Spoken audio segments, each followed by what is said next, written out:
मित्रांनो, या वेळेला आहे ना पार्लमेंट कव्हर करायला लय मजा येणार आहे. त्यांचे वादविवाद, त्यांचं चर्चासत्र बघायला, ऐकायला आणि त्याच्यावर आपले विचार मांडायला सुद्धा जास्त मजा येईल. कारण मी नेहमी म्हणतोय की विरोधक जितका मजबूत असेल तितकी लोकशाही मजबूत होते. कारण लोकशाहीचा खरा आत्मा हा विरोधक असतोय.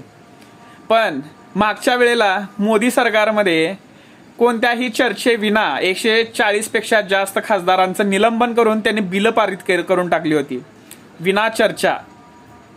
आता हे या वेळेला होणार नाही. आता या वेळेला त्यांना विरोधकांच्या प्रश्नांची उत्तरं द्यावी लागतील, ते सुद्धा मुद्देसूदपणे. उडवाउडवीचे उत्तरं आता नाही चालणार. ज्याप्रमाणे मोदीजी एका प्रश्नाचं उत्तर द्यायचं असेल तर इतिहास, भूगोल, नागरिकशास्त्र कुठे जातात, पण त्या प्रश्नाच्या उत्तरावर येत नाहीत. पण आता मोदीजींना सुद्धा त्या चर्चेमध्ये योग्य ती उत्तरे द्यावी लागतील. तुम्हाला काय वाटतंय?